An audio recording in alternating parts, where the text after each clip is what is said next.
Vraie Voix Sud Radio, 17h-19h, Philippe David, Cécile de Ménibus. Bonjour à tous, merci d'être avec nous encore aujourd'hui pour cette belle journée de jeudi entre 17h et 19h avec mon Philippe David. Bonsoir Philippe. Bonsoir Cécile. Comment ça va mon Philippe? Oh, quand on est à vos côtés, on ne peut qu'aller bien. Voilà, c'est exactement ce que j'attendais de vous. Vous ai-je assez flatté? Flattez-moi monseigneur, j'adore. C'est blaze, flattez-moi. Et ouais, exactement. Et allez, en tout cas, ce numéro de téléphone 0826 300 300, si vous voulez bien entendu participer à l'émission et donner votre avis, vous serez les bienvenus au sommaire de cette émission. C'est le grand débat du jour à 17h30. Le meurtre au couteau d'un homme de 27 ans a glacé d'effroi à Livry-Gargan, en Seine-Saint-Denis, lundi soir. On apprend aujourd'hui que le suspect, Soufiane, avait déjà tué en 2015, déclaré irresponsable pénalement à 2 reprises. Son internement psychiatrique avait été levé après une double expertise concordante. Alors parlons vrai, est-ce que les expertises psychiatriques vous semblent fiables? Et à cette question, faut-il engager la responsabilité pénale des psychiatres en cas de récidive? Vous dites oui à 92%, vous voulez réagir? Aude attend vos appels au 0826 300 300. Et Christophe Eoche Duval, haut fonctionnaire et auteur du livre Le prix de l'insécurité, enquête sur une défaillance d'État aux éditions Erol, sera avec nous. Et puis le coup de projecteur des vraies voix à 18h40. 49 chauffeurs de bus scolaires contrôlés positifs aux stupéfiants depuis l'accident en Eure-et-Loire. Éric Piolle, partisan de la dépénalisation, demande une vague de contrôle dans le cercle dirigeant. Chiche, lui répond Gérald Darmanin, en commençant par le conseil municipal de Grenoble. Alors parlons vrai. Est-ce que cette mesure vous semble intéressante à mettre en place? Et à cette question, après les chauffeurs de cars scolaires, comme le dit Éric Piolle, faut-il opérer un dépistage des responsables politiques? Vous dites oui avec un score qui laisse peu d'équivoque puisqu'il est de 99%. C'est stupéfiant. Le 1%, c'est Éric Piolle. C'est ça. Soyez les bienvenus, on est ensemble jusqu'à 19h. Les Vraies Voix Sud Radio. Avec autour de cette table aujourd'hui Philippe Bilger, comme d'habitude, notre pilier. Voilà. Bonsoir Philippe. Je vais bien, ma chère Cécile. Tant mieux, ça se voit, vous avez de bonnes mines. Autour de cette table, Nicolas Corato est avec nous, fondateur du think tank Place de la République. Bonsoir, bonsoir Cécile, bonsoir Philippe. Et sur cette chaise vide, François de Rugy sera avec nous dans quelques instants, ancien ministre de la Transition écologique et de la cohésion des territoires et ancien président de l'Assemblée nationale. Une posture gaulienne, la politique de la chaise vide dans les années 60, vous savez. Il est dans les bouchons. Attention à ce que vous dites parce qu'il vous écoute quand même. Vous pourriez avoir un retour de bâton. Allez, 0826 300 300 avec Frédéric qui nous appelle de Carcassonne aujourd'hui. Bonsoir Frédéric. Bonsoir. Oui, bonsoir à tous. Bonsoir Madame de Ménibus. Alors, pour être dans la continuité de Philippe David, je dirais que vous avez un caractère d'adjudant de compagnie, mais dans un corps de déesse quand même. Ah bah merci beaucoup Frédéric. Merci beaucoup parce qu'avec les efforts que je fais... Mon préféré, Philippe Bilger, évidemment, puisque j'ai fait 32 ans de prison et donc je ne peux pas ne pas apprécier Monsieur Bilger. Enfin, 32 ans comme directeur comme fonctionnaire pénitentiaire, c'est ça? Non, j'ai commencé surveillant à Fleury-Mérogis et j'ai terminé directeur à Amiens. Ah voilà, c'est ça. Mais quand vous dites j'ai fait 30 ans de prison, vous ne savez pas de quel côté des barreaux. Donc c'est pour ça qu'on se posait la question. On pensait que vous aviez été un client. Voilà. Il a une voix d'honnête homme. Frédéric de Carcassonne est avec nous et vous dites quelque chose qui va résonner dans la tête de tout le monde. De plus en plus de fautes d'orthographe sur les bandeaux télé, les sites de streaming. C'est une catastrophe en fait. Ouais, exactement. Donc moi, c'est mon petit coup de gueule. Alors moi, en fin de compte, j'ai quitté l'école assez tôt, dans 74, mais quand je vois actuellement les bandeaux télévision, la régression de l'écriture sur les chaînes télévisuelles, dans les sous-titres, etc., je trouve que c'est une catastrophe. Dans les articles de presse, alors je ne parle même pas sur les réseaux sociaux, mais comment peut-on après demander à nos jeunes d'avoir un minimum de culture et d'écriture? La langue française est massacrée en permanence. Et je trouve qu'il faudrait vraiment... alors même, je vois Monsieur Bilger ou Philippe David ou votre directeur qui est sur une chaîne quelquefois. Quand je lis les bandeaux en dessous d'eux, c'est pas possible. Il arrive un moment, il va falloir quand même essayer de trouver des personnes qui sachent écrire le français. Oui, Philippe David. Philippe Bilger. Philippe Bilger, pardon. Notre ami a tout à fait raison. Combien de fois j'ai signalé, mais je n'étais pas le seul, par exemple, que les bandeaux de CNews parfois comportaient des fautes d'orthographe. C'est comme si on considérait que sur les réseaux sociaux, les règles, à supposer qu'on les connaisse, ne devaient pas s'appliquer. Moi, je considère aussi que c'est un scandale. Nicolas Corato. J'allais dire une bêtise. J'allais dire que l'orthographe. On dit souvent que l'orthographe c'est le reflet de la pensée et que ça m'étonne pas qu'il y ait beaucoup de fautes d'orthographe dans les bandeaux de CNews. Mais je vais refermer la parenthèse. Vous êtes exactement dans le ton qui convient. Je vais refermer la parenthèse. Non, peut-être répondre à votre auditeur. Moi, je suis tout à fait d'accord avec lui. Mais s'il n'y a pas que les plus jeunes, la question de la maîtrise de la langue et de l'orthographe, elle se pose pas que dans les jeunes générations. Elle se pose bien au-delà. Et il y a un chiffre que j'ai plus en tête, mais qui a été publié il y a quelques semaines. Dans notre pays, l'analphabétisme continue à progresser. Bien sûr. Et c'est un mal qui touche toutes les générations et parfois toutes les classes sociales. Et je pense véritablement qu'il y a un fléau là qu'on devrait combattre. Mais c'est vrai que l'orthographe, c'est aussi une question de respect de l'autre. Et je comprends pas que dans le monde audiovisuel et dans la presse, on n'y fasse pas plus attention que ça. Ouais, c'est vrai. C'est vrai que sur les bandeaux qui passent et qui défilent, aujourd'hui, on a une culture de télévision et d'image. Faut effectivement faire attention. Et nous qui lisons toute la presse tous les matins sur tous les sites, des fautes d'orthographe, il y en a quand même plus que, à mon avis, de raisons. Oui, absolument.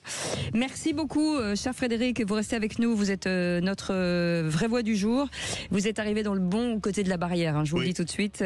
Dans un instant. Vous connaissez l'orthographe du qui c'est qui l'a dit, Cécile? Je sais qu'il y a beaucoup de cas.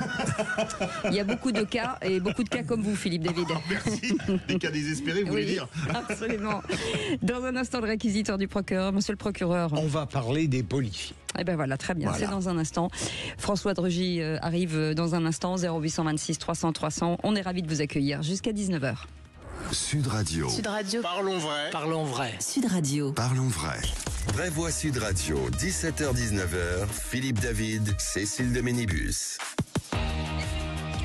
Merci en tout cas de nous accorder votre temps, voilà, parce que pendant 2 heures à nous écouter, c'est très sympa. Philippe Bilger avec nous, François de Rugy dans un instant et Nicolas Corato est avec nous, et dans un instant les 3 mots dans l'actu avec Félix Mathieu. Bonsoir Félix. Bonsoir Cécile, bonsoir tout le monde. Et de quoi parle-t-on? De Jean-Luc Mélenchon qui estime que les socialistes ont quitté le nouveau Front Populaire en ne votant pas la censure hier. Il n'est pas propriétaire de l'étiquette de la coalition, lui répond le PS.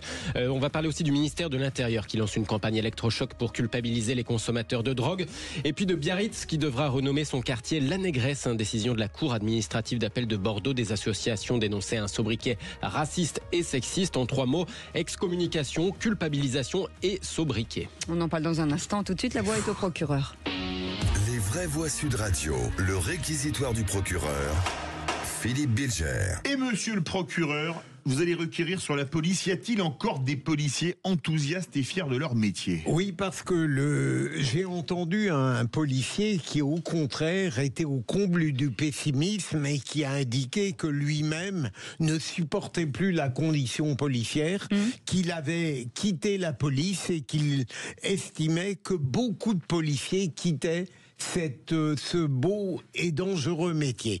Alors moi, je trouve ça dommage et j'aimerais que beaucoup plus de policiers, lorsqu'ils viennent notamment à Sud Radio ou ailleurs, soient davantage fiers de leur métier. On a l'impression, et c'est pas seulement les policiers, je pense aux magistrats, que parfois les conditions matérielles dont s'exerce le métier ont tellement d'importance qu'en réalité, elles étouffent la fierté et l'honneur d'exercer un métier tellement fondamental pour la sauvegarde publique et, je dirais, la démocratie. Et ça me navre.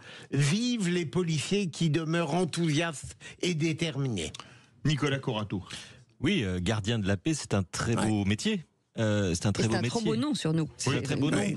Et effectivement, il y a de quoi être fier. Il faut aussi que la société civile continue à valoriser ces métiers dans la manière dont on les présente, dont on en parle, dont on y amène aussi certains de nos jeunes à s'y former. Et je voudrais simplement ajouter à ce que vous dites, Philippe, quand même un mot pour leurs frères d'armes que sont les gendarmes, qui se posent les mêmes questions, mais qui eux ont moins la parole puisqu'ils n'ont pas, vous le savez, de droit à une représentation syndicale. Donc on entend les syndicats de policiers, à juste titre d'ailleurs, faire état des problèmes matériels, de conditions de travail des policiers. On entend beaucoup moins les gendarmes parce que par hypothèse ils ne peuvent pas parler, mais il ne faut pas les oublier. Il ne faut pas oublier aussi leur mal-être qui parfois ne s'exprime malheureusement que dans les dernières extrémités. Manque de reconnaissance. Manque de reconnaissance. Ouais. Mais est-ce qu'il n'y a pas une chose qui démotive, et ils nous le disent souvent les policiers, c'est le fait d'arrêter des gens 3, 4, 5, 10, 15, 50 fois, notamment pour les mineurs, et qu'ils les insultent parce qu'ils savent qu'ils seront libres 2 heures plus tard. Philippe, mais je ne crois pas que c'est ce qui détermine leur départ de la police. Ça peut parfois les écœurer, les attrister dans la quotidienneté policière, mais je ne crois pas que ce soit le ressort fondamental de leur départ. Ce qui est fondamental, les difficultés financières et l'épreuve que représente parfois l'accomplissement de leur métier dans le climat d'aujourd'hui. Oui, quand on écoute des policiers, parfois ils ont le même discours que certains enseignants. Je parle des policiers de terrain et des enseignants de terrain, se plaignant, adorant leur métier, mais se plaignant par exemple de l'administration, de la hiérarchie qui est très loin d'eux, qui est parfois très en dehors des réalités. Et c'est peut-être aussi ce qui devrait amener les uns et les autres à réfléchir. Et surtout pour les enseignants qui les abandonnent au nom du pas de vague. Oui, mais il y a bien sûr les policiers aussi. L'idée que la hiérarchie finalement soit très peu solidaire de ceux qui sont sur le terrain et les laisse un peu au milieu du gué, seuls et sans moyens.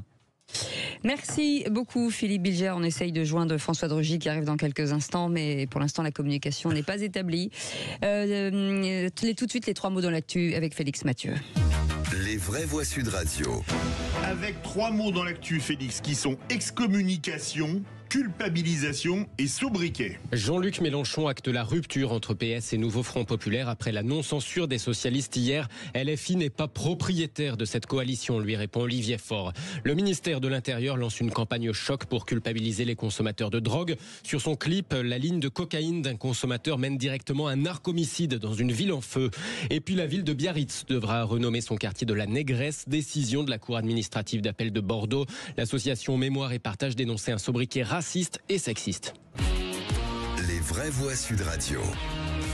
À qui appartient la marque Nouveau Front Populaire? Plus aux socialistes, en tout cas, estime Jean-Luc Mélenchon, qui n'a pas eu de mots assez durs contre eux hier soir en meeting à Angers après la non-censure du gouvernement sur le budget adopté par 49.3. La bassesse des fausses oppositions, qui au moment où elles auraient dû toutes se montrer conformes à ce qu'elles prétendent être, ont abandonné la ligne de combat, déserté la tranchée. Nous ne voulons pas être confondus avec ces trafiquants, avec ces menteurs, parce qu'ils mentent quand ils disent « nous avons des lignes rouges ». Plus de 49.3, plus de censure.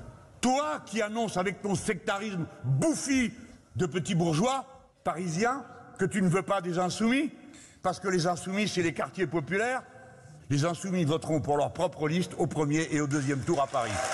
Ah oui, il mâche pas ses mots. Jean-Luc Mélenchon qui acte la mort du Nouveau Front Populaire ou qui en tout cas estime que le PS l'a de facto quitté hier. Et il n'a pas le pouvoir d'exclure des partis du NFP, lui répond le premier secrétaire du PS, Olivier Faure. C'est une coalition qui avait pour objet d'empêcher, sur la base d'un projet commun, d'empêcher l'extrême droite de l'emporter. Pour moi, ce projet existe toujours et la volonté d'empêcher l'extrême droite de gagner les élections demeure. Jean-Luc Mélenchon n'a absolument aucune légitimité sur qui que ce soit. Et donc moi je considère que le Front Populaire est une coalition où chacun conserve sa propre autonomie et où nous devons continuer à conserver cet esprit qui a permis d'éviter le pire le 7 juillet.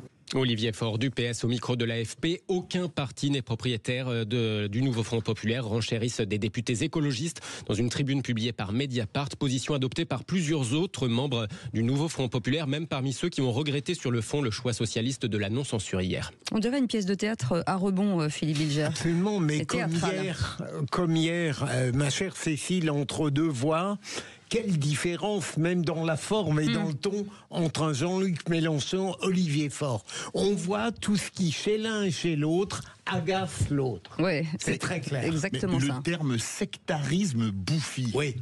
C'est quand même un peu fort de café, non La sémantique est particulière. C'est ça, Nicolas Corato. Mais comment dire, enfin, c'est la première fois que vous écoutez un discours de Jean-Luc Mélenchon? Non, il faut. Non, mais En il faut fait, il parle d'un allié. Non, vous n'allez pas souvent, vous n'allez pas assez souvent dans ces meetings. Je pense que, non, mais bien entendu, on est dans l'exagération, dans l'excès permanent, et plus LFI perd de la valeur dans l'électorat, plus Jean-Luc Mélenchon va se radicaliser. Ça n'est que le début. Je crois ça peut encore monter. Oui, et je crois qu'Olivier Faure touche là où ça fait mal quand il dit que Jean-Luc Mélenchon n'est pas propriétaire du Front populaire, parce que c'est justement la position dans laquelle Jean-Luc Mélenchon s'est mise depuis le départ. Je le répète, Jean-Luc Mélenchon, c'est un ancien socialiste. Il a été habitué à vivre de manière hégémonique sur la gauche, et il est parti construire un nouveau mouvement parce qu'il voulait rester hégémonique. Donc, Olivier Faure est en train de concurrencer, de mettre en cause l'hégémonie idéologique, culturelle et politique de Jean-Luc Mélenchon. Ça a fait de monsieur Olivier Faure quelqu'un d'absolument insupportable pour Jean-Luc Mélenchon. Mais que va-t-il rester de la France insoumise? Et du nouveau Front populaire? Oui. Alors, ce qu'il restera... Ce qui est étonnant, c'est que les communistes restent pour l'instant. Ce qu'il restera de la France insoumise, je laisserai à la France insoumise faire l'inventaire et l'héritage. Ce qu'il restera du nouveau Front populaire, moi je suis assez d'accord avec Olivier Faure. Il faut se rappeler que au soir de la dissolution, le sujet c'était d'empêcher l'arrivée du Rassemblement national au pouvoir, et on est obligé de reconnaître, et moi je reconnais et je leur donne crédit, qu'effectivement ils ont contribué à empêcher, pas qu'eux-mêmes, mais ils ont contribué à empêcher l'arrivée du Rassemblement national au pouvoir. C'est un fait objectif. Mais Nicolas, est-ce que dans cet objectif précisément, il y a tout la faiblesse du NFP? Est-ce que battre le Rassemblement national, ça peut être un objectif essentiel, comme si en réalité on se délestait de tout ce qu'il faut inventer comme projet collectif? C'est un joli débat, mon cher Philippe. Moi, je crois que quand vous êtes ontologiquement et culturellement de gauche, oui, derrière la menace de l'arrivée de l'extrême droite au pouvoir, l'unité se fait automatiquement, même parfois avec le pire, et même parfois avec ce que vous ne partagez pas. Mais ce qui est plus fort que tout, c'est véritablement cette lutte contre l'extrême droite, qui est une lutte historique à gauche.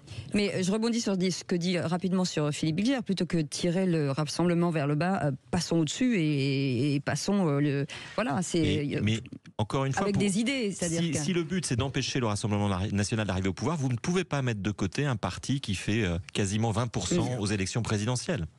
Mais si l'offre n'est pas intéressante en face, c'est toujours le même problème. Deuxième mot, culpabilisation. Le ministre de l'Intérieur lance une campagne choc à destination des consommateurs de drogue. Ou quand un consommateur de drogue voit sa ligne de cocaïne et son joint mener tout droit à une silhouette au sol, celle d'une victime de narcomicide. Chaque jour, les personnes payent le prix de la drogue que vous achetez. Le clip montre aussi une voiture qui brûle, une peluche en feu, symbole certainement de l'innocence disparue des personnes parfois très jeunes impliquées. Il sera diffusé, ce clip, sur les réseaux sociaux, à la télévision, mais aussi décliné sous la forme d'affiches, notamment dans les transports. Il fallait une campagne choc. Mais je trouve que c'est bien.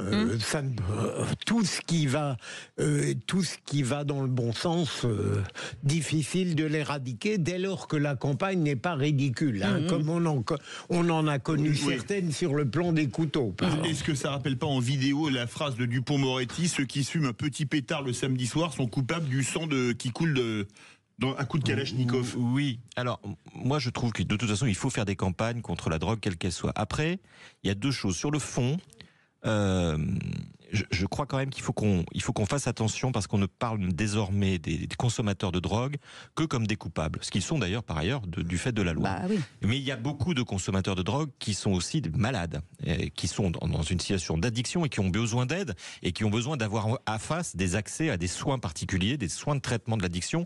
Et on sait que c'est très très compliqué de sortir de la drogue. Enfin, on a tous certainement des exemples autour de nous, et je pense qu'on... Oui, mais là on peut être encadré, on n'est pas obligé d'aller en bas des cités. Il y a beaucoup de consommateurs jeunes et moins jeunes de drogue qui sont dans un phénomène d'addiction et qui ne sont pas que coupables, ils sont aussi victimes de cette addiction.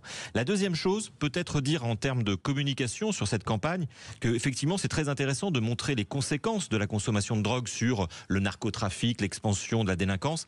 Moi j'ai l'impression que dans notre monde très individualiste, plus vous vous éloignez de la personne que vous visez, moins le message passe. Et qu'à la limite, on se serait contenté de décrire les effets d'un AVC, d'une overdose ou des effets sur la santé de la drogue, peut-être qu'on aurait plus saisi le public. Mais c'est une réflexion en passant.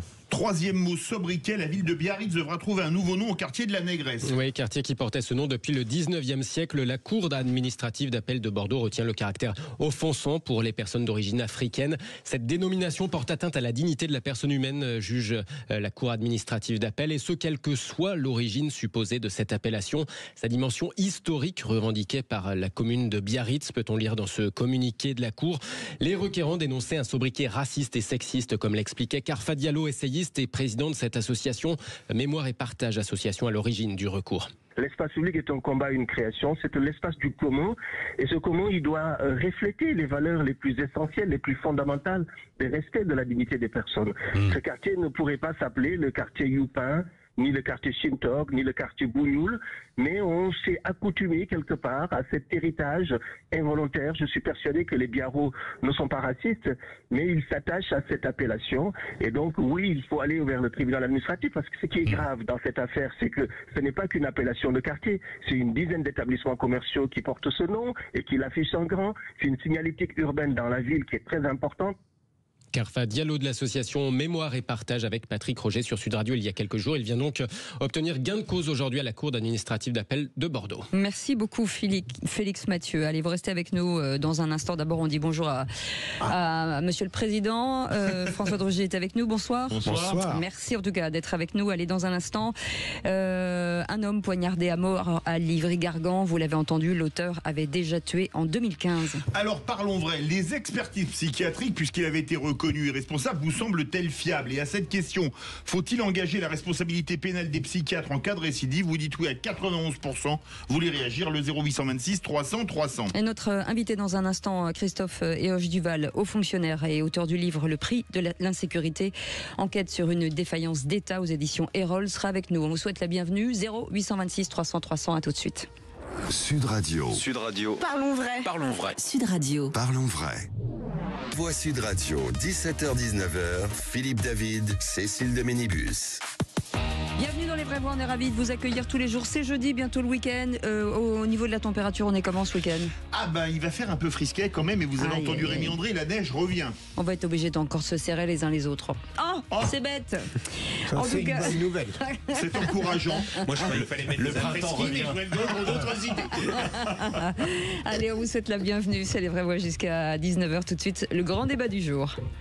Les vraies voix Sud Radio, le grand débat du jour. Un homme poignardé à mort à Livry-Gargan, en Seine-Saint-Denis. Le suspect avait déjà tué à Paris en 2015. L'auteur des faits a été interpellé, puis conduit à l'hôpital pour vérifier son état de santé physique et mentale. Ce trentenaire, interné mardi, avait été déclaré pénalement irresponsable à 2 reprises. Tout ce qu'on sait, c'est que cet individu serait connu des services de police. Et donc cet homme de 27 ans qui a mortellement poignardé lundi soir à Livry-Gargan en Seine-Saint-Denis, le suspect donc Soufiane avait déjà commis donc un homicide en 2015 à Paris pour lequel il avait été déclaré pénalement irresponsable et interné en psychiatrie. Son intervention et internement avait été levé après une double expertise psychiatrique concordante. Alors parlons vrai, est-ce que la place de ce personnage qui avait déjà tué était dans la nature? Et à la question, faut-il engager la responsabilité pénale des psychiatres en cas de récidive? Vous dites oui à 91%, vous voulez réagir, le 0826 300 300. Et notre invité Christophe Eoche-Duval, bonsoir, merci d'être avec nous. Bonsoir. Haut fonctionnaire et auteur du livre Le prix de l'insécurité, enquête sur une défaillance d'État aux éditions Erol. Merci d'avoir accepté notre invitation. Philippe Bilger. Sur cette responsabilité pénale. N'ayant jamais été un enthousiaste absolu de la psychiatrie judiciaire, ayant franchement, lorsque j'étais avocat général aux assises, questionné des experts, certains en tout cas, qui ne brillaient pas par leur pertinence et leur lucidité, je ne veux pas ajouter à cette charge. Et bien sûr, dans l'affaire tragique qui nous occupe, 2 experts, ou peut-être 4 gens, ont confirmé un statut d'irresponsabilité dont il faut rappeler qu'il doit être évidemment concomitant au moment même où le crime est commis. Et donc, à partir du moment où nous avons la certitude, ce qui est le cas dans notre affaire, que la confiance professionnelle et la compétence ont été manifestées d'une manière normale, je ne crois pas qu'on puisse mettre en cause la responsabilité des psychiatres. Ce serait choquant parce que... Pardon, je finis là-dessus. De toute manière, même le plus remarquable des psychiatres ne peut pas prétendre être assuré de sa conclusion totalement scientifique, je veux dire irréfutable. François de Rugy. Oui, moi je pense pas que la question de mettre en cause la responsabilité pénale des psychiatres soit une bonne chose. En revanche, moi, ce qui m'a toujours posé problème, c'est ce concept d'irresponsabilité pénale déclaré au nom de l'abolition du discernement par des psychiatres, par la justice, mais à la suite d'expertises psychiatriques, avant un procès. Moi, ça ne me choquerait pas que dans un procès, en ayant tout étudié, tout mis sur la table, tout décortiqué, on finisse par conclure que quelqu'un, à un moment donné, avait une abolition totale du discernement. Ce qui ne veut pas dire d'ailleurs... Pas au moment du crime. Voilà. Ce qui ne veut pas dire qu'il ne devrait pas être condamné, à mon sens. Mais bon, ça, c'est le débat. Et ensuite, il y a un autre sujet, c'est la question de ce qu'on a appelé à une époque les hôpitaux-prisons. Bon, c'est pas forcément une très belle expression, mais ça correspond à une réalité. Il y a aujourd'hui, dans certaines prisons, dans certains établissements pénitentiaires, des quartiers spécialisés pour les gens qui ont des problèmes psychiatriques.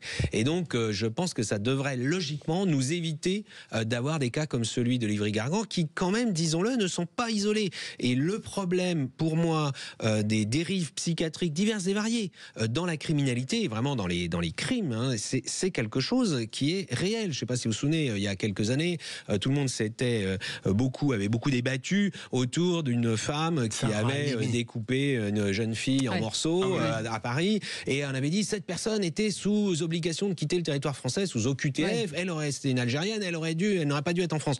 Oui, enfin, c'est surtout que c'était une personne qui avait des graves troubles psychiatriques, et que si ces troubles avaient été bien détectés et que des mesures avaient été prises de protection de la population, c'est-à-dire y compris l'internement, eh bien, ce crime aurait été évité. Donc vous mettez en cause les psychiatres à ce moment-là. Non, je mets en cause la loi qui, en France, est, à mon sens, de ce point de vue-là, un peu laxiste, sur l'internement des personnes qui ont des problèmes psychiatriques. Nicolas Corato. On est sur le fameux dilemme entre la liberté et la sécurité. Les libertés individuelles font qu'on ne peut pas garder une personne internée dans un hôpital psychiatrique ad vitam aeternam, qu'elle a le droit à un moment ou à un autre de bénéficier d'une contre-expertise, là en l'occurrence, si je vous entends, de 2, que si ces 2 contre-expertises ont jugé que cette personne avait retrouvé une partie importante de sa capacité à vivre en société, il n'y a pas de raison que ces personnes restent internées, c'est-à-dire privées de liberté. J'entends vos auditeurs, mais si demain, tous les experts, tous les maillons de la chaîne pénale voient leur responsabilité pénale potentiellement mise en cause, ils ne libéreront plus personne. Et ils ne libéreront plus les coupables, certes, mais ils ne libéreront plus les innocents, et y compris ceux qui sont redevenus aptes à vivre en société. Donc il faut aussi raison garder. Moi, je suis assez pour l'immunité pénale des intervenants dans la chaîne pénale. Il faut voir aussi le premier fait. C'est-à-dire qu'il est parti chez lui, il a pris un revolver, il est revenu l'abattre. Enfin, c'est pas... Oui, mais encore une fois, le problème du traitement de la psychiatrie, c'est un problème extrêmement sérieux. J'ajoute que, peut-être, on l'a un peu dit autour de la table, il y a un vrai problème aujourd'hui dans notre pays, c'est l'affaissement de la psychiatrie dans la pyramide des soins, dans l'accompagnement, dans les moyens qu'on a mis à la psychiatrie en France. Elle est dans un état déplorable, voire indigent. Enfin, tous les acteurs vous le disent. Ce qui peut-être explique la qualité parfois relative des experts. Ça fait peur. Christophe et Hoche Duval, on est le seul pays qui a mis le principe de précaution dans la Constitution, a priori partout sauf dans la justice. Exactement, pour les pâquerettes, et bien sûr il faut les protéger, les escargots, etc. Mais les humains, il n'y en est pas question, ou en tout cas pas de la même manière. Alors je voudrais d'abord, à titre préalable, m'incliner parce qu'on l'oublie. M'incliner d'abord sur la mort de François, 27 ans. Par rapport à l'espérance de vie, il aurait pu vivre 50 ans de plus, avoir des enfants, des petits-enfants, un travail, un métier. c'est fini, sa vie est abolie. Je voudrais aussi avoir un hommage pour Jo, qui s'appelait plus exactement Johan, qui a laissé deux enfants mineurs. Ils connaissent plus leur père, ils connaîtront donc pas. Conséquent, c'est une abolition absolument abominable. Et de cela, finalement, on n'en parle jamais. Or, j'entends les débats qui sont autour de moi. Je voudrais quand même rappeler que ça ne me choque pas sur le principe, ce que vous avez posé comme question tout à l'heure. Peut-on mettre en cause la responsabilité pénale des psychiatres? En tout cas, je voudrais rappeler... aller pour les juges aussi. En tout cas, je voudrais vous rappeler une chose. En 1789, on a voté un article 15 de la Déclaration des droits de l'homme et des citoyens qui dit à peu près de mémoire la chose suivante. La société a le droit de demander compte à tout agent de son administration. Alors, un juge, un policier, un gendarme, un psychiatre est un agent du service public de la justice. Eh bien, il n'a pas d'immunité. Alors après, n'entrons pas dans le détail, le diable est dans le détail. Je voudrais dire deux choses par rapport à la responsabilité. La responsabilité des médecins, d'abord, elle pourrait très bien être mise en cause, et serait très normal, devant l'ordre des médecins. Il y a une justice déontologique. Ont-ils bien exercé leur acte de médecin psychiatre? Et il n'y a aucune raison pour laquelle les familles de victimes n'interrogent pas la responsabilité déontologique possible à mettre en cause. C'est la loi aujourd'hui et je ne vois pas pourquoi ils auraient une immunité. La deuxième chose qui est plus importante, c'est la réparation de ces victimes. Bien sûr. Mais attendez, le Johan, 2 enfants, il n'a jamais eu de procès et il n'a jamais eu de réparation. Ne me parlez pas de ce qu'il a obtenu par l'intermédiaire de la CIVIC et la Commission d'indemnisation des victimes. Il a reçu tripette. Donc, il y a un vrai drame. Ces victimes sont délaissées pour compte. Aujourd'hui, c'est ça la véritable responsabilité, c'est celle de rechercher la faute de l'administration pénitentiaire dans sa globalité et de l'État en particulier. Il a laissé, qu'on le veuille ou non, une personne qui, par précaution, aurait pu avoir des mesures de sûreté ou des mesures de prévention qu'on a laissé faire. En tous les cas, l'État a failli dans son obligation de sécurité. Vous pensez que l'État a failli et a souvent failli d'ailleurs ces derniers temps sur ses obligations de sécurité ou pas? Venez nous donner votre avis au 0826 300 300. Quand on regarde les vidéos, Philippe Bilger, la vidéo, il est allongé par terre, il lui assène 27 coups de couteau en hurlant. C'est un truc, elle est très pénible. Moi, j'ai même pas voulu la voir. Et ça veut dire qu'aujourd'hui, les psychiatres ne sont pas capables d'évaluer la dangerosité de quelqu'un, ce qui est quand même hallucinant. Mais comment dire, reprenons ce que j'ai essayé d'indiquer tout à l'heure. Je comprends. Pardon d'être binaire, mais non, mais c'est tout à fait. Le sujet est passionnant. Moi, le départ que je fais, même s'il y a, par exemple, de mauvais psychiatres pour 1000 raisons et qui pourraient être sanctionnés. En général, je suis réticent devant la mise en cause de la responsabilité psychiatrique par rapport à l'autre médical qui impose des résultats clairs, sans équivoque et qu'on peut contrôler, parce que on ne peut pas reprocher à un psychiatre, je dirais, la confusion de sa conclusion. On peut se tromper quand on est psychiatre au regard d'un futur qui devient tragique, sans que ça constitue forcément une faute disciplinaire du psychiatre. C'est ça qui me gêne. Dès lors qu'on ne sait pas ce qu'est la voie juste, comment savoir que quelqu'un a commis une faute? François de Rugy. Mais moi, je voulais quand même, Philippe Bilger, vous avez été haut magistrat, je voudrais quand même avoir votre point de vue sur que penser de cette notion d'abolition du discernement qui est déclarée avant un procès. Encore une fois, moi, c'est ça qui me choque énormément. Et ça a été dit aussi tout à l'heure, on prive les victimes d'un procès alors que le coupable potentiel, en tout cas la personne qui est mise en cause, est parfaitement identifiée, puisqu'elle est justement expertisée psychiatriquement. Ça, c'est la première chose. Et la deuxième chose, c'est que c'est quand même l'impression qu'il y a une forme d'excuse de psychiatrie. C'est-à-dire que non seulement il y a cette abolition du discernement, mais en plus, après, on va dire non, mais la personne, on ne va pas l'enfermer dans une prison et on ne va pas non plus l'enfermer dans un hôpital psychiatrique parce qu'il y a quand même aussi une doctrine psychiatrique française qui dit qu'on privilégie le milieu ouvert. Le milieu ouvert. Mais quand on est avec des personnes qui sont des dangers pour d'autres personnes, Comme pour lui. la société, mais pour d'autres personnes, 2 fois de eh suite. bien, on devrait quand même se dire que non, le milieu ouvert, ça ne convient pas. Mais justement, Christophe Eoch Duval, comment expliquer la fiabilité d'une expertise psychiatrique? On va dire, il était pas dans son état normal à l'instant T, mais l'instant T, c'était 1 mois, 2 mois, 6 mois avant. Moi, c'est une question que je me pose. Ouais. Parce qu'on est avec la personne à l'instant T, mais si elle a commis son crime 3 mois avant, le temps qu'on fasse des expertises psychiatriques, comment peut-on savoir son état à l'heure Comment peut-on dire qu'il était aboli de tout discernement il y a un mois? Ou il y a 1 mois, ou il y a 3 mois. Alors, je rejoins ce qui a été dit précédemment. Il y a la privation d'un procès contradictoire dans lequel tout le monde peut avoir à égalité, on appelle ça l'égalité des armes, monsieur le procureur s'en souvient, où tout le monde peut avoir à présenter des arguments et éventuellement des contre-expertises.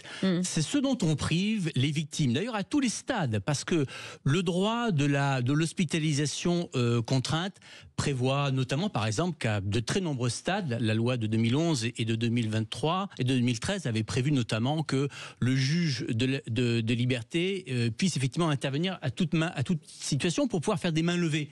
Mais je vous signale qu'il n'y a jamais les victimes ou les anciennes victimes qui sont associées à ce débat. Elles apprennent, peut-être par la presse si encore elles l'apprennent, que peut-être l'auteur de leur malheur est libre ou en tout cas dans des conditions qu'ils ne peuvent pas contrôler. C'est peut-être d'ailleurs ce qui s'est passé dans le cas présent. Si les ayants droit de Joanne avaient peut-être continué à suivre le dossier, à être associés par l'intermédiaire de leur avocat, on n'en serait peut-être pas là aujourd'hui. Je voudrais dire une chose sur les récidivistes qui est extrêmement grave. Dans les 10 ans antérieurs, il y a eu 340 récidivistes d'homicide. Je considère que l'État a fauté très gravement 340 fois. Il aurait pu éviter 340 homicides, il ne les a pas évités par différentes méthodes de sûreté, des moyens de prévention. La prévention judiciaire est quelque chose qui est assez catastrophique. On fait de la prévention pour le terrorisme et c'est normal, mais pour la délinquance, il n'y a rien, ou très peu, ou très mal. Eh bien, ça, c'est une grave faute de défaillance de l'État. Allez, le 0826 300 300, Frédéric est avec nous. Frédéric, vous vouliez réagir ? Oui, alors justement, c'est un sujet qui me concerne un peu, qui m'a concerné, puisque j'ai travaillé avec des psychiatres pendant plusieurs années, quand j'étais en responsabilité dans un établissement pénitentiaire, dans différents établissements. La psychiatrie n'est pas une science exacte, ça il faut quand même le savoir. Maintenant, la difficulté, c'est de travailler avec certains psychiatres. Quand on travaille en commission pluridisciplinaire, qu'on mélange les différents services et qu'on demande l'avis des psychiatres, souvent, on a la réponse secret professionnel. Alors que nous, si on met le secret professionnel, on ne parle pas non plus de la situation pénale. Mais si on veut travailler correctement, il faut qu'il y ait un secret partagé. C'est une autre culture. Partager des informations dans un milieu fermé, de manière à avoir une meilleure prise en charge de ces patients pour eux, de ces détenus pour nous.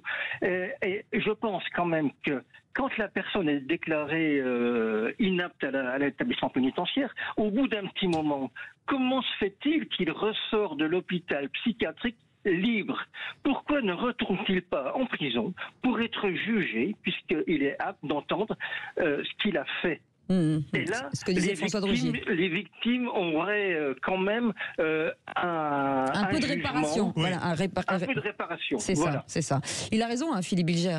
Oui, à une certaine époque, je crois que ça existait, c'est-à-dire qu'on voulait faire venir l'accusé tout de même aux assises, même lorsqu'il avait été déclaré irresponsable. Et on a rajouté une disposition qui est importante. Elle permet notamment de rajouter une question lors de débats en se demandant si l'accusé n'était pas irresponsable. Mais évidemment, ça ne va pas totalement dans le sens qu'évoquait François, dans la mesure, encore une fois, où il faut accepter l'idée que les conclusions, même les plus pertinentes en matière psychiatrique, sont aléatoires. Nicolas Corato. Oui, le sujet est compliqué puisque c'est quasiment anthropologique. Dans notre pays, on a jugé bon, et collectivement, et depuis des décennies, voire des siècles, de ne pas juger les fous. Donc à partir du moment où on ne juge pas les fous, il n'y a pas de victimes. les gens qui sont assassinés par des fous ne sont pas, au sens du droit, des victimes. Oui, mais il y a fou et Puisque fou.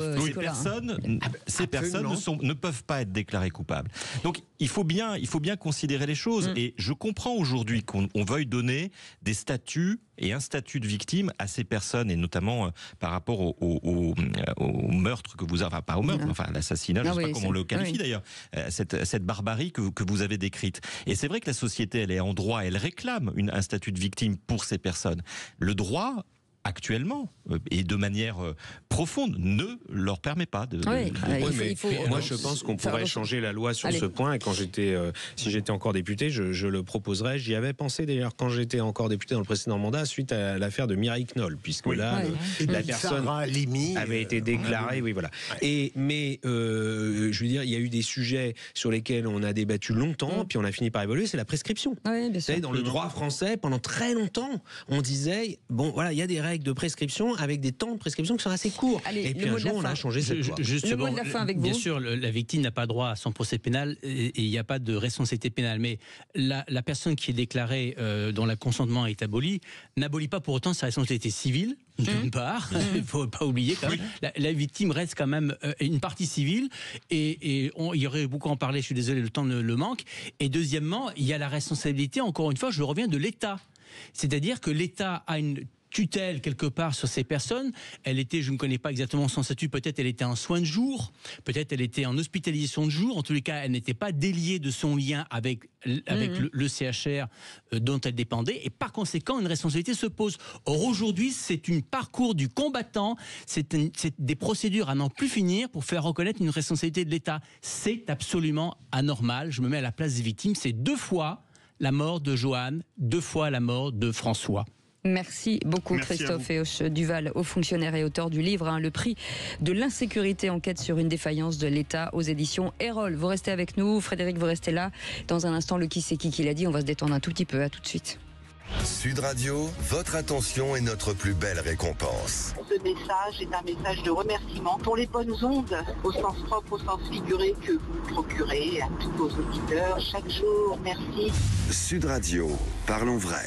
Chez Point S, on va plus loin. Sud Radio, 17h-19h, Philippe David, Cécile de Ménibus. Retour des vraies voix avec bien évidemment Cécile de Ménibus, Philippe Bilger, Nicolas Corato, François de Rugy et Philippe David, bien sûr. Oui, bien sûr, Philippe David. C'est le théâtre ce soir. les costumes sont de Roger Hart et Donald Carwell. Moi, je trouve que c'est notre voix la plus vraie. Ouais, donc c'est Philippe David, le chef des vraies voix. Allez-y, j'ai flatté Cécile en début d'émission, flattez-moi. Vous divaguez, monsieur le Président, vous divaguez. Allez, Frédéric, vous êtes avec nous ? Je suis avec vous. C'est à vous de lancer le jingle, Frédéric. Allez, on envoie le jingle de l'excellent jeu du C'est qui l'a dit. Ouais. Sud Radio, le quiz de l'actu. Cher Frédéric, écoutez bien, qui c'est qui l'a dit ? 3 points. Je ferai des excuses à Olivier Faure lorsqu'il aura fait des excuses pour avoir fait passer un budget aussi violent. C'est Panot. Bonne réponse, Mathilde Panot, ce matin, présidente du groupe LFI. L'a dit ? Merci à tous les députés qui n'ont pas voté la censure. Je l'ai trouvé ça très drôle. Frédéric. Bérou ? Non, c'est une femme. J'allais dire. Amélie de Montchalin. Non. Aurore Berger. Si je vous dis comme la présidente du... Non, comme italienne, non. Comme Prima. Prima. Sophie Prima. Porte-parole du gouvernement.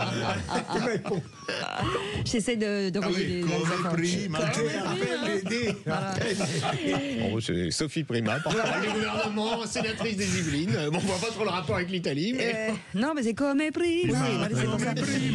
Question, qui c'est qui l'a dit ? 3 points sur la non-censure du PS. Je pense que les socialistes ont eu peur. Frédéric. C'est une femme. Langauchat. Il n'y a que des femmes aujourd'hui. Langauchat. C'est parti. Je vois pas. Sandrine Rousseau. Pas presque. Elle a toujours la même veste. Marie Tondelier. Bon là c'est en cœur. Je l'ai dit avant parce que j'ai dit le prénom.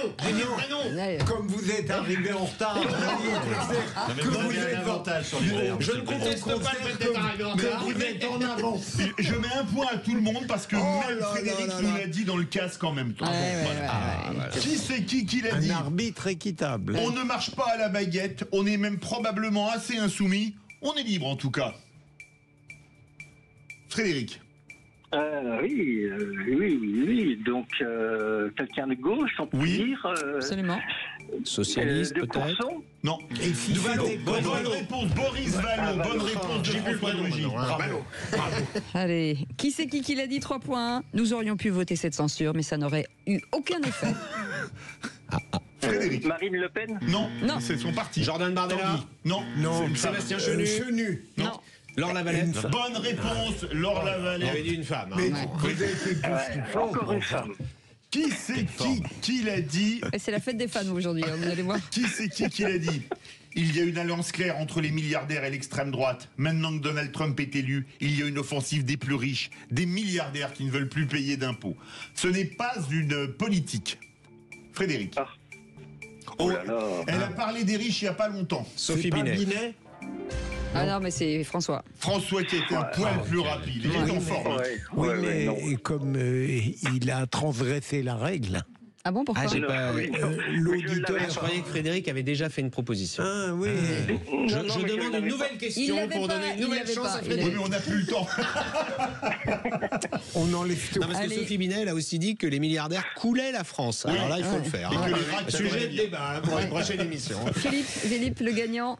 Mais écoutez, c'est François de Rugy, revenu du diable Vauvert. Enfin, le décompte est juste. Il va beaucoup mieux que le FC Nantes au football. C'est une remarque de passant. Le FC Nantes a gagné son dernier match. Vous êtes une méchanceté, Philippe David, c'est honteux. Frédéric, merci. On ne parle du classement de Toulouse. Merci beaucoup à tous, vous êtes formidables. Merci Frédéric. Et on était très heureux de vous avoir, Frédéric. Vous revenez quand vous voulez, vous êtes le bienvenu. C'est votre maison ici, Sud Radio. Allez, dans un instant, le journal, et puis la météo, et puis le coup de gueule de Philippe David. Oh, Netflix, ne faites surtout pas ce que vous demande Libé. Allez, on fait une pause, à tout de suite. Sud Radio. Sud Radio. Parlons vrai. Parlons vrai. Sud Radio. Parlons vrai. Avec but. Les vraies voix Sud Radio, 17h-19h, Philippe David, Cécile de Ménibus. Et autour de cette table, la table des vraies voix, Philippe Bilger avec François de Rugy qui est avec nous, Nicolas Corato et vous au 0826 300 300. Dans un instant, le coup de gueule de Philippe David. Je vous emmène avec moi au Far West. Ça vous dit? Très bien. Tu. C'est Calamity Jane sur notre plateau. Je me suis entraînée. Un vrai talent de bruiteur. On s'y croyait. C'est le bruit du doublage. Non mais je suis depuis ce matin, donc mais je vais progresser. Allez, 0826 300 300, le répondeur, on l'écoute. Et oui, je crois que c'est... Oui, bonjour, c'est Gilles de Montpellier. Dire qu'il faut condamner l'État. Arrêtons de condamner une entité et condamnons la personne qui a libéré. Moi, je trouve que dans notre monde, il faudrait responsabiliser parce que quand on est tous individualisés à une personne et si on fait une bêtise, c'est nous qui sommes embêtés et pas l'État. Donc la personne qui libère un voyou, qu'il soit embêté lui et c'est sa décision. C'est comme notre président et tous nos ministres. Moi, je comprends pas qu'on fasse payer les petits. C'est eux qui ont décidé. C'est eux qui payent. C'est eux qui trinquent. Bonne journée. Faut-il être comptable Il dénonce quelque chose qui est très, très désagréable. En effet, la France préfère dénoncer des abstractions plutôt qu'incriminer des responsabilités individuelles. Combien de fois, à la suite d'un scandale, on entend c'est scandaleux, tout ça, et on sait qui a commis la faute. Et en matière judiciaire, c'est parfois difficile parce qu'il y a une collégialité, mais ailleurs, et parfois même dans le judiciaire, ce serait beaucoup plus sain de dire « Monsieur Dupont a commis une faute très grave », c'est pas l'abstraction qui est coupable. Nicolas Corato, vous êtes d'accord? Ah oui, il y a une place, je crois qu'il faut remettre en place de la responsabilité individuelle. Il ne faut pas la remettre en place au mauvais endroit. Monsieur, votre auditeur, par exemple, faisait, j'imagine, allusion à certains magistrats. Il y a une instance pour les magistrats, le Conseil supérieur de la magistrature. Il faudrait se pencher sur la manière dont cette instance, concrètement, a pu condamner disciplinairement et combien de magistrats et comment ont-ils été condamnés disciplinairement. Votre invité tout à l'heure parlait des sanctions disciplinaires contre les médecins, il y en a aussi contre les magistrats. On peut s'interroger sur le fonctionnement et la constitution du Conseil supérieur de la magistrature. Il y en a pas mal. Hein. Il y en a quelques, oui. Ouais. Il pourrait y en avoir une petite... pourrait mieux pour des choses réellement choquantes. Mais il faudrait s'interroger sur la responsabilité lorsque, c'est un peu comme tout à l'heure pour les psychiatres, des pratiques judiciaires totalement absurdes ont été mises en œuvre. Là, il faudrait voir. François de Rugy, sur la responsabilité de chacun. Moi, je pense qu'en effet, dans notre société, qui est par ailleurs très individualiste, on n'a sans doute jamais été autant dans les droits de l'individu, mais on oublie que quand même la liberté individuelle, elle va avec la responsabilité individuelle. Après, il faut être évidemment sérieux sur la mise en cause pénale de la responsabilité, par exemple, des magistrats. Moi, je pense que le Conseil supérieur de la magistrature prend quand même très peu, à ma connaissance, de sanctions quand il prend les dossiers à la suite de faut vraiment que ce soit de gros. sentiments de manquement. Non, mais c'est pas vrai, François. J'aimerais bien voir la statistique. Mais non, mais je veux dire... Parce que nous, à l'Assemblée nationale, il y a quelques années, on nous l'avait donnée, elle était quand même très faible. Mais il n'y a pas énormément de transgressions ostentatoires de la part des magistrats. Je n'ose parler devant Cécile de certains cas qui, évidemment, sont disciplinaires, sanctionnés, lorsqu'un magistrat, au lieu d'écouter l'audience, se livre à des pratiques solitaires. Ce sont des choses comme ça, le magistrat qui est ivre. Donc, il y a des condamnations, là. Et au-delà de cela, c'est vrai qu'il faut avoir une réflexion générale, parce qu'on voit, par exemple, dans la fonction publique, les autres, les magistrats d'ailleurs considèrent qu'ils ne sont pas des fonctionnaires, mais dans la fonction publique, aujourd'hui, c'est possible de mettre en cause la responsabilité pénale d'un fonctionnaire, et à tous les niveaux, jusqu'au ministre, etc., pour des décisions prises dans le cadre des fonctions. Et le paradoxe, c'est que ça amène aussi à ce que les fonctionnaires, entre guillemets, c'est l'expression consacrée, ouvrent le parapluie à tout instant et finalement ne sont plus jugés sur l'efficacité de leur action, mais sur le respect de la procédure. Voilà, et donc on dit, voilà, est-ce que vous avez bien respecté la procédure? Après, ça marche pas. Souvenez-vous, au même au moment du Covid, on a eu des gens qui disaient, oui, mais est-ce qu'on a respecté la procédure? Le Conseil d'État a pris des décisions, etc. Au lieu de se dire, oui, mais est-ce qu'on a répondu à l'urgence qui était de protéger les gens contre une maladie? Vous vous souvenez d'Édouard Philippe devant la commission d'enquête à l'Assemblée nationale sur le Covid, qui posait la question de savoir si on pouvait gérer une crise comme Covid tout en étant Premier ministre responsable pénalement. Ouais, c'est une vraie question. Merci beaucoup. Dans un instant, le coup de gueule de Philippe David. Oh, j'ai envie de vous appeler Caroline. Bon, ok. Je fais beaucoup de bruitage ce soir, mais à chaque fois ça tombe à l'eau. Mais vous allez voir, je vais m'améliorer dans un instant. À tout de suite. Sud Radio. Sud Radio. Parlons vrai. Parlons vrai. Sud Radio. Parlons vrai. Le Clairbon. Sud Radio, 17h-19h, Philippe David, Cécile de Ménibus. Autour de cette table extrêmement bien achalandée, aujourd'hui avec Philippe Bilger, je sais vous nous vendre. Nous ne sommes que des fruits et des légumes. C'est ça. Et nous achalandons. Des Scooby-Doo. Nous avons 3 belles courgettes aujourd'hui. Merci. Ça peut être mal interprété. Oui, n'exagérons pas non plus. Ça vaut mieux que courge, mais... banane. Méfiez-vous. François de Rugy et bien entendu Nicolas Corato et vous au 0826 300 300. Et pour faire la 4e, Philippe David qui est encore très en colère. Les vraies voix Sud Radio. Comme d'habitude, je vais remettre le clocher au milieu du village, un village qui s'appelle Walnut Grove dans le Minnesota.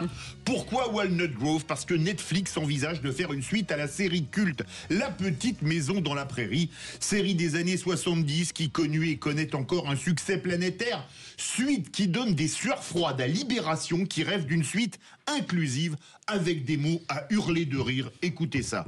Le projet de Petite Maison 2 nous paraît plutôt préoccupant, au diapason de la vague conservatrice qui contamine ces temps-ci la planète entière. Les malheurs et bonheurs des Ingalls véhiculent un schéma familial et sociétal d'un autre siècle. Les valeurs travail, famille, patrie et église irriguent la série. C'est vrai qu'un article de Libé où on ne ferait pas référence à Pétain serait inconcevable.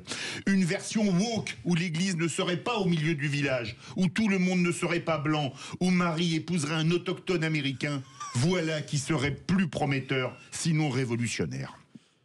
Bref, dans La Petite Maison, version Libé, Charlie Ingalls devrait être non-binaire et Caroline trans. La messe serait remplacée par des soirées quinoa pétard et les journaux lus par les acteurs ne seraient plus The Minnesota Gazette, mais Les Inrocks, Télérama et bien sûr Libé. Il faudra évidemment que les portraits de Trump et Musk sur lesquels les clients jouent aux fléchettes soient sur les murs du saloon. Pour le mariage de Marie avec un autochtone, c'est d'une rare ringardise, puisque c'est avec une autochtone, une indienne qu'elle devrait se marier variée pour être moderne. Quant à la peste Nelly Olson, elle devra bien évidemment rester bien blanche et bien blonde et évidemment être d'extrême droite. On a essayé en France la version woke des Trois Mousquetaires, ça s'appelle Toutes pour une, et malgré un budget de 10 millions d'euros, dont 4,5 millions d'argent public, le film a fait 2 entrées par séance, au point qu'on devrait rebaptiser cette version des Trois Mousquetaires les 2 spectateurs. Un succès tel qu'il a disparu des écrans au bout de 2 semaines, mais comme Netflix est une chaîne privée, pas gavée d'argent public, même pour les pires daubes, Libé pourra attendre longtemps sa petite maison woke. Vous êtes très doué dans le comique, Philippe, bravo. Parce que le comble, c'est que la manière dont Libé parle de cette série, heureusement conservatrice, est risible, mais ça fait rire. Et ils ne peuvent pas s'empêcher de faire une allusion à Pétain. Hein. Travail, famille, patrie, église. Non, c'est pavlovien, c'est quoi chez Libé? Et peut-être que les auteurs de La Petite Famille de la Prairie étaient des pétinistes qui s'ignorent, d'ailleurs. Nicolas Corato, ça laisse rêveur une série comme ça, non? Ben, moi j'ai plutôt l'habitude de rêver en lisant Libé, mais ça n'est pas votre cas, mon cher Philippe. Et moi, en regardant la petite, c'est quoi la petite maison dans la prairie, voilà. Le souvenir que j'en ai est d'un truc quand même un peu, pardon d'employer ce mot, un peu cucul à praline. Délicieusement mièvre. Délicieusement mièvre, sans beaucoup plus d'intérêt. Donc je rirai beaucoup plus à la version woke, et j'espère qu'elle sortira un jour, que à cette version un peu remaniée, remasterisée, recolorisée. Voyez? Est-ce que les auditeurs pourraient nous appeler pour donner quelques références de séries woke? J'aimerais bien. Non, mais est-ce qu'il y a un auditeur de Sud Radio qui regarde des séries woke? Voilà la question. Ah non, moi la petite maison dans la version prairie. proposée par Libé m'apparaît être une promesse. Et j'espère qu'elle sera tenue. Bah écoutez, je suis partant pour la mise en scène. Hein. Allez, Philippe David jouera le rôle du méchant, car en fait c'est un homme, le méchant, forcément. Ça peut pas être une femme. Vous avez fait une grosse erreur tout à l'heure dans votre chronique. Il y a toujours quelque chose de faux dans la petite maison dans la prairie, c'est que c'est bien Carrie qui tombe à la fin du générique. Voilà, c'est hyper important. Et vous voulez une petite info très importante? Carrie, il y avait 2 actrices, c'était 2 vraies jumelles. Absolument. Et elles tournaient à tour de rôle. C'est fou. Vous dormirez moins idiot ce soir. Allez, merci Félix, merci Philippe David. Tout de suite l'info en plus avec Félix Mathieu. Je m'en sors plus. Les vraies voix Sud Radio. Et les élections dans les chambres d'agriculture commencent à livrer leurs enseignements avec un coup de théâtre en Haute-Garonne. Oui, une liste indépendante arrive en tête en Haute-Garonne. Elle n'appartient ni à la FNSEA, ni à la coordination rurale et ni à la Confédération paysanne. Une liste non alignée, donc soutenue par une figure de la colère agricole de l'hiver dernier, Jérôme Bail et ses ultras de l'A64. Ce sont eux qui avaient commencé le premier blocage, souvenez-vous, il y a un an. Cette liste, donc portée et soutenue par l'éleveur du Comminges, obtient 13 sièges sur 18, loin devant toutes les autres. Alors peu après les résultats tout à l'heure, Jérôme Bail disait sa fierté au micro Sud Radio de Christine Bouillot, mais il en appelle surtout au rassemblement du monde agricole. C'est un signe fort des agriculteurs du département de vouloir changer un peu les destinées et on va dire casser ce système syndical en faisant confiance à une association. Moi, je ne suis pas sur la liste, donc je n'ai pas été élu. Moi, je garde toujours ma liberté d'action et je pense que notre combat, il va plus loin qu'une chambre d'agriculture. Et je pense que d'ici peu, on va repartir au combat très vite contre le Mercosur et tout ce qu'on veut nous imposer l'Europe, que nous, ici, dans nos territoires, on n'acceptera pas. Il n'y a pas eu une forme de dégagisme ? Je ne sais pas, il y a eu peut-être une forme de saturation de certaines personnes, mais nous, maintenant qu'on sera là, on voudra fédérer, rassembler et faire avancer la cause des agriculteurs du département. Jérôme Bail avec Christine Bouillot pour Sud Radio. Alors en Haute-Garonne, cette liste indépendante Unie pour notre avenir totalise 41% des suffrages devant la FDSEA-JA à 25%, puis la Confédération paysanne à 18% et enfin la coordination rurale à 15%. La coordination rurale qui en revanche crée la surprise à beaucoup d'autres endroits. Elle arrive en tête en Gironde, 44%, 10 points devant la FDSEA-JA à 34%, puis la Confédération paysanne à 21% pour ce qui est de la Gironde.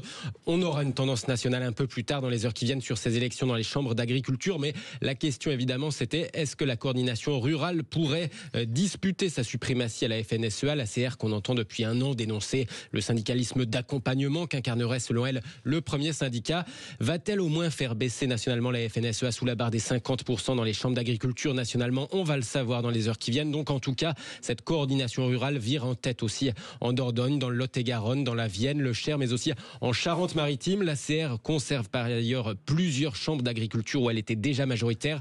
Elle semble donc progresser, même dans les nombreux départements où la FNSEA conserve par ailleurs sa première place. Merci beaucoup Félix Mathieu. Allez, vous restez avec nous dans un instant, le tour de table de l'actu de Nos Vraies Voix. Je vais parler de Cyril Hanouna. Avec vous François Drugy. Les poils Tefal vont-elles devoir quitter la France? Nicolas Corato.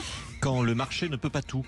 Et ben voilà, on en parle dans un instant. Soyez les bienvenus, on est ensemble et on est ravis de vous retrouver jusqu'à 19h.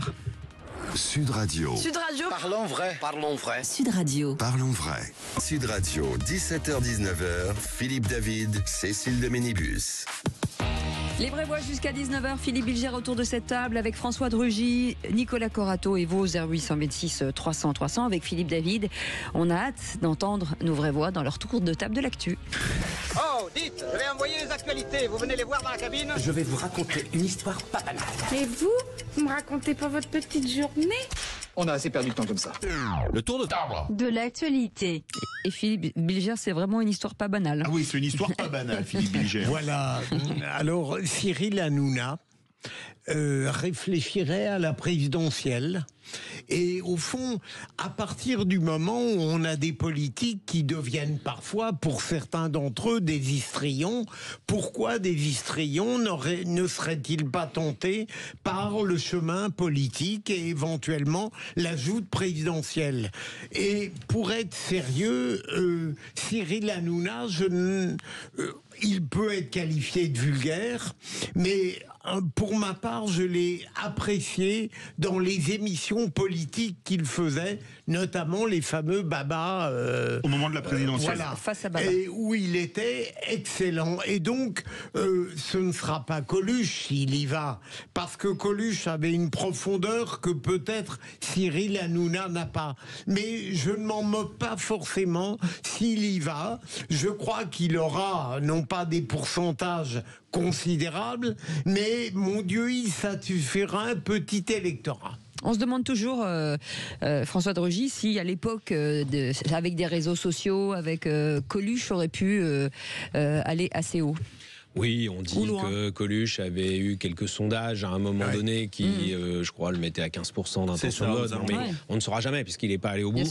Non, il y a quand même un exemple plus dans un autre pays, mais quand même proche de nous, qu'est l'Italie, avec Beppe Grillo. Beppe Grillo, c'était un amuseur, un amuseur public, mais il a créé son parti politique, le mouvement 5 étoiles. Donc c'est quand même quelqu'un qui est vraiment rentré dans une démarche politique à un moment donné et qui, du coup, s'est présenté aux élections et ainsi de suite, a même participer au gouvernement, pas lui personnellement, mais des membres de son mouvement. N'oublions pas que Vladimir Zelensky, avant d'être président d'Ukraine, était un acteur d'une série où il jouait un président. Et avant cela, il faisait des spectacles avec une troupe qui était des spectacles humoristiques. Donc voilà, il y a des... et d'ailleurs, aujourd'hui, il fait un très bon président. Alors, je ne suis pas en train de dire que ce serait pareil avec Cyril Hanouna, mais bon, moi, je crois qu'il y a ni d'impossibilité, et tant mieux d'ailleurs, n'importe qui peut se présenter à une élection, c'est le principe de la démocratie, il n'y a pas besoin d'avoir de diplôme particulier, il n'y a pas de concours d'entrée, mais en même temps, il ne faut pas non plus imaginer que tout de suite, ça bouleverserait complètement le jeu politique.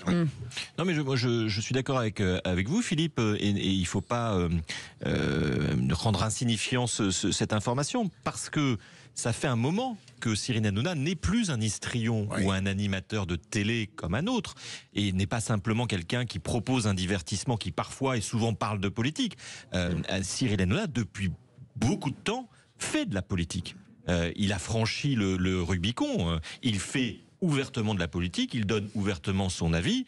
Ses émissions sont devenues des émissions d'opinion et non plus simplement de divertissement. Et donc, c'est tout à fait logique que Cyril Hanouna pense à la présidentielle, puisqu'à partir du moment où il fait de la politique, il est en France, et qu'en France, tout homme politique pense nécessairement à la présidentielle. Donc, pas d'objection ? Après la présidentielle, rappelons-nous quand même, ça n'a rien à voir, mais Éric Zemmour, il se présente à la présidentielle après avoir fait une carrière dans les journaux, à la télévision, y compris l'émission de Laurent Ruquier, donc des émissions qui n'étaient pas du tout avec les mêmes idées, mais où il s'exprimait, etc. À un moment donné, il a pensé que c'était une rampe de lancement pour avoir une campagne présidentielle qui pourrait être victorieuse. Bon, il a fini à 7%. Faut quand même aussi, à un moment donné, je crois, se dire que les Français testent les gens avant qu'ils leur confient leur voix pour la présidence de la République. Pourquoi Éric Zemmour, ça n'est pas Cyril Hanouna, je veux dire, il était naturellement conduit vers une carrière politique, même si moi je lui ai toujours dit que je le préférais là où il était, parce qu'il était indépassable là où il était dans la carrière politique. Bon, il a été un peu dépassé, voilà. En score, je veux dire. Espérons que il n'y aura pas des casseroles Cyril Hanouna, puisqu'on va parler de poils avec. J'essayais de trouver une sandwich. C'est pour ça qu'on fait tout. Ah, fait tout, bien entendu. Il y a plus grand monde à utiliser des fait tout. C'était un peu nos grands-mères. On a parlé du woke, ou nos grands-pères. Non, c'est en tout cas, c'est une information lourde de conséquences. Tefal qui pourrait disparaître du paysage français. Oui, vous savez que j'aime bien revenir sur des sujets où il y a une interaction entre écologie, économie et en quelque sorte, est-ce que à force de prendre un certain nombre de mesures au nom d'une idée qui, au départ, peut être juste, on finit pas par tuer un certain nombre d'activités économiques dans notre pays, alors qu'on est en France déjà avec un très haut niveau d'exigence écologique, sociale, sanitaire. Prenons le cas des poils Tefal, parce que si vous cherchez sur Internet, vous allez très vite tomber sur beaucoup d'articles sur le thème « Il y a un scandale ». Parce qu'on adore en France brandir les scandales à tout moment, qui sont les PFAS. Alors je ne sais pas si vous avez déjà entendu parler des PFAS, c'est ce qu'on appelle des polluants éternels, en tout cas c'est des substances que l'on retrouve dans l'eau, que l'on retrouve dans les sols, et que l'on peut être amené à ingurgiter si on en retrouve dans l'eau. Et il est indéniable que cette molécule a été utilisée par Tefal, il y a différentes molécules dans cette famille qu'on appelle les PFAS, et d'ailleurs un des problèmes vient du fait qu'on mélange un peu tout.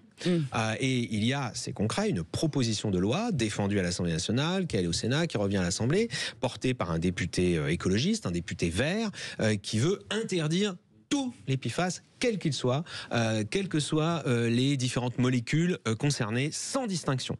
Et ça amènerait à quoi? Ça amènerait à ce que, en effet, des molécules qui ont posé problème par le passé, qui ne sont plus utilisées du tout aujourd'hui, y compris Tefal ne les utilise plus depuis 2012, donc depuis plus de 13 ans, on les confonde avec d'autres molécules, certes de la même famille, mais qui n'ont, je ne vais pas rentrer dans les détails de la chimie, qui sont beaucoup plus grosses et qui donc ne passent pas dans le sang, par exemple, et ne présentent pas de risque pour la santé humaine, qui sont, si jamais on en ingurgite, sont ensuite éliminés.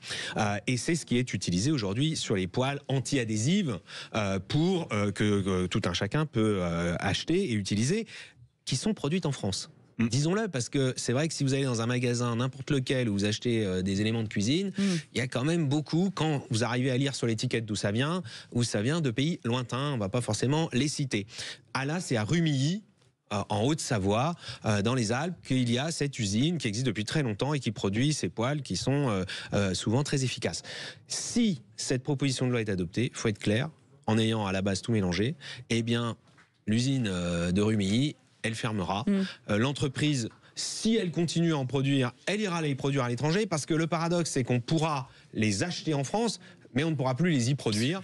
Et donc, que feront les Français, hommes ou femmes, pour binaires ou non-binaires, qui font la cuisine, pour faire écho au wokisme cher à Philippe David? Eh bien, que feront les Français? Ils iront acheter toujours des poils, ils en auront toujours besoin, mais ils ne seront plus produits en France, et donc dans des pays où le niveau d'exigence est beaucoup plus faible en termes de santé, d'environnement. Et c'est ce qu'on peut dire, le mieux est l'ennemi du bien, et c'est quand même quelque chose de préoccupant. Je précise, pour finir, que l'Agence régionale de santé, donc c'est très sérieux, c'est une autorité incontestable, a publié les données concernant Rumilly, et qu'en plus, sur des pollutions qui remontent à loin, eh bien, elle a identifié qu'il y avait 5 sources de pollution. Il n'y a pas que l'usine qui fabrique les poils, mais il y a des décharges et il y a d'autres activités qui ont aujourd'hui disparu. Donc là aussi, au nom de ce problème, à cet endroit-là, vouloir faire une interdiction générale serait vraiment un contresens.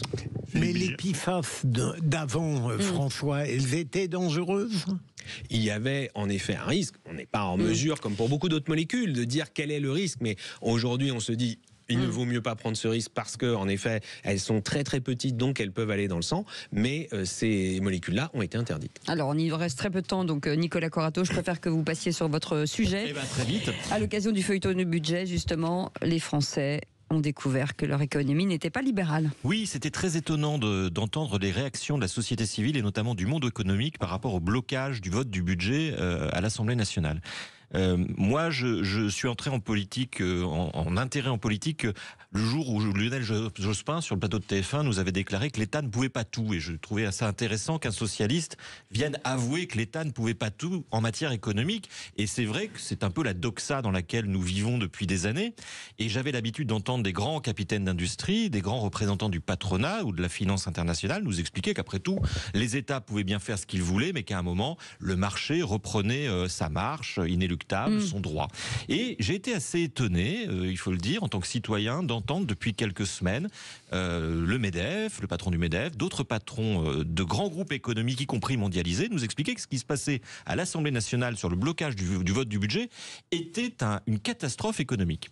Et je me suis dit, tiens, c'est intéressant que subitement, ces acteurs du monde économique se rappellent qu'ils vivent dans un monde où finalement la puissance publique, l'investissement public, les finances publiques, en fait, ont plus qu'une influence sur le monde économique et sur la vie des affaires, sont peut-être même essentiels. Et qu'il faudrait qu'en tant que citoyen, on se le rappelle quand dans quelques mois, on nous dira que les entreprises et le marché peut tout. Non, le marché ne peut pas tout. Le budget de l'État bénéficie aussi au monde économique et il faut que les acteurs économiques s'en souviennent et pas simplement quand le budget se bloque. Au-delà de ça, Nicolas, mais vraiment une question... mais on est très en retard. Donc, Ah bon oui. Est-ce qu'on n'exagérait pas en prétendant que la France était libérale ? Mais la France, on l'a découvert, on le redécouvre, et on fait semblant de le redécouvrir. La France, c'est une économie dirigée. Avec 57% de dépenses publiques dans le PIB, c'est sûr que c'est pas une économie libérale. Et ce qui me choque, ce n'est pas que nous l'oublions, c'est que les grands patrons parfois font mine de l'oublier. François ? Oui, moi, deux secondes.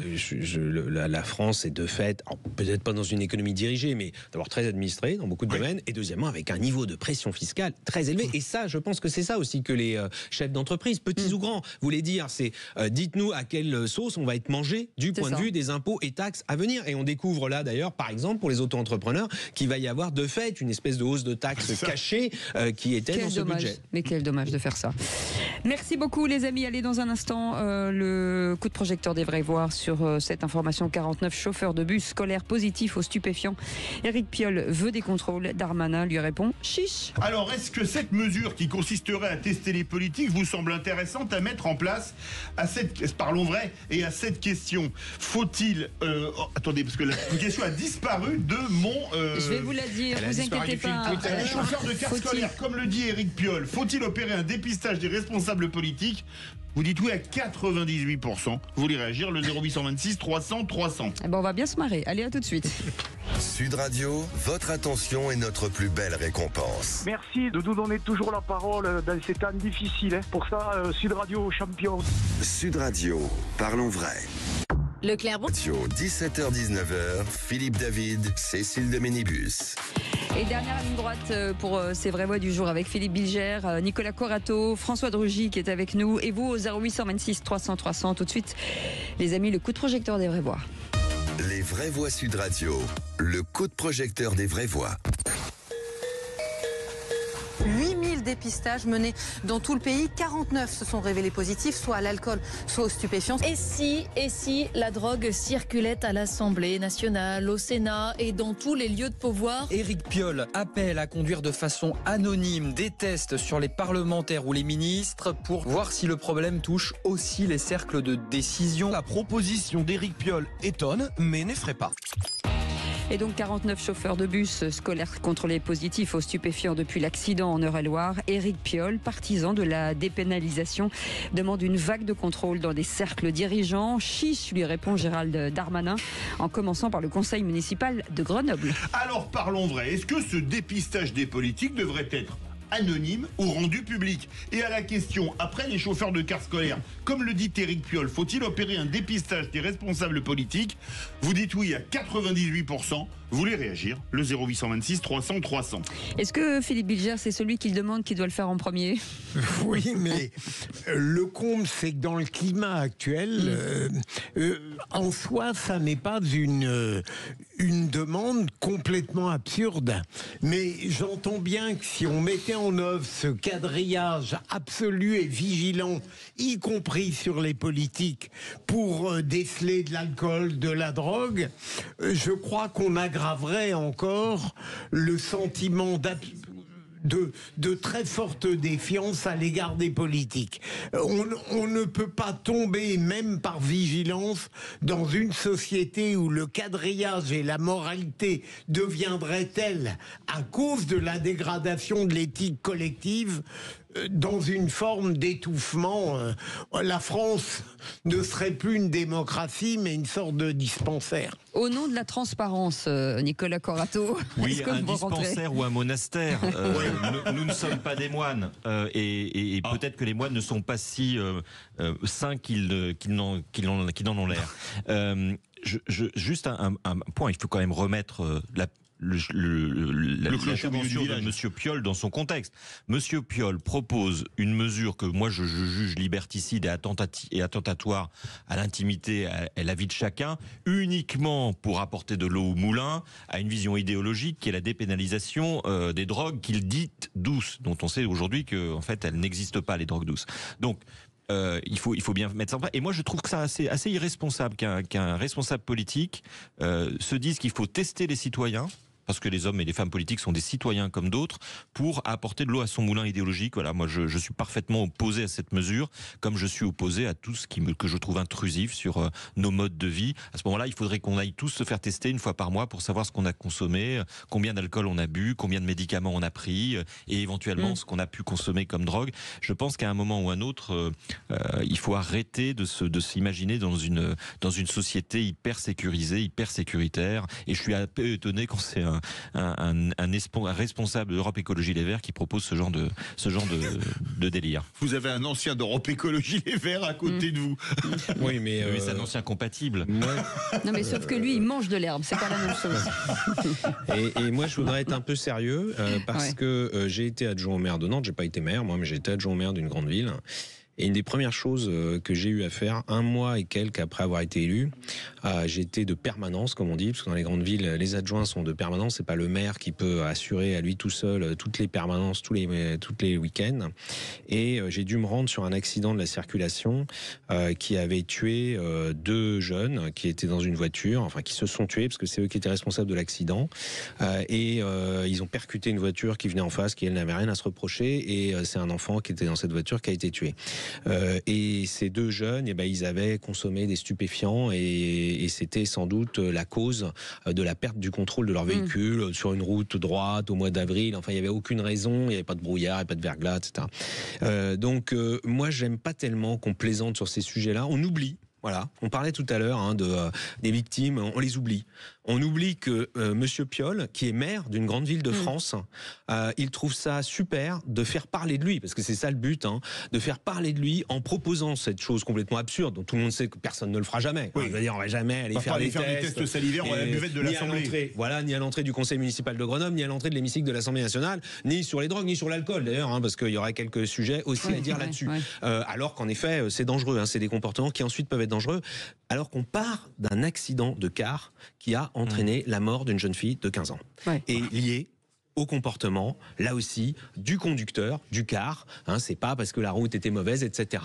Et ce conducteur, il a été tout de suite contrôlé, positif à la consommation, sans doute assez importante quand même, de cannabis, sinon il n'aurait pas eu cet accident. Le même maire qui, le jour de la disparition de cette jeune fille, a tweeté qu'il fallait légaliser la drogue, quand même. Le cannabis. Ça, je savais pas. Mais moi, j'en ai vraiment marre que, voilà, on part d'un sujet qui est sérieux, qui est grave, et en fait, très vite, on parle d'autre chose et il faut bien le dire, de tout et n'importe quoi, au point de faire des propositions complètement absurdes. Donc moi, j'aimerais bien qu'on en revienne à la sécurité. Alors ça, c'est vrai que M. Piolle n'a peut-être pas envie qu'on revienne à la sécurité. La sécurité routière, ça fait partie de la sécurité.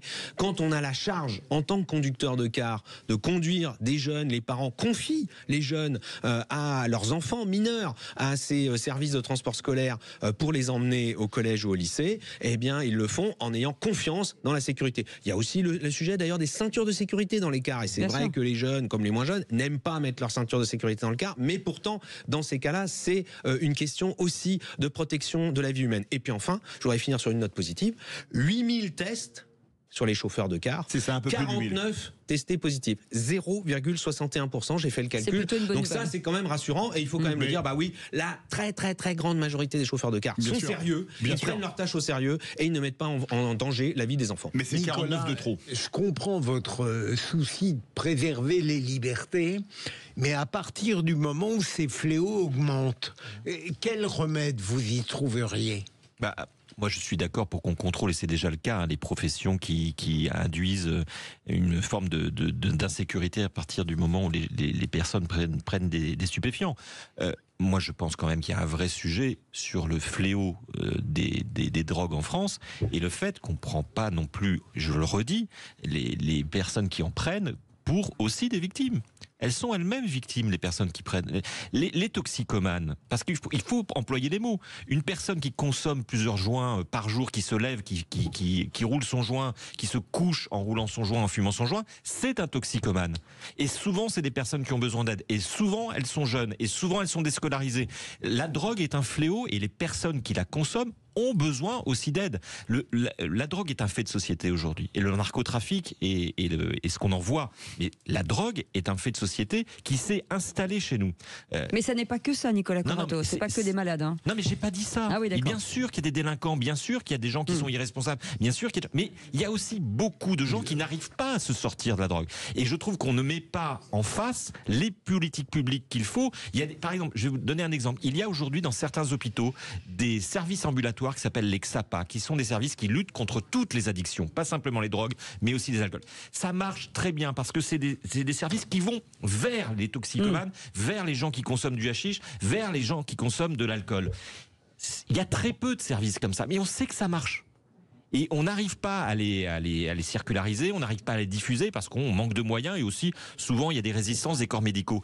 Mais ces services-là, on devrait réfléchir ensemble collectivement à les développer, à les déployer sur le territoire. Il faut aller au devant de ces personnes qui sont devenues prisonnières de la drogue et qui deviennent des dangers pour elles-mêmes et aussi pour les autres. Merci beaucoup, messieurs.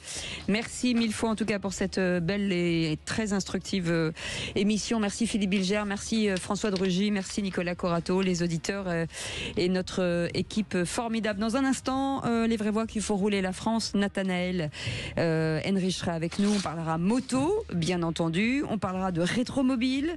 Absolument, avec notamment une expo sur les 70 ans de la DS et sur l'histoire de la Formule 1 française. Il y a même des Formule 1 mythiques qui sont exposées. Et puis on reviendra sur la nouvelle réglementation pour le périph' parisien qui agace. On en parle dans un instant. Allez, à tout de suite. Alta Profit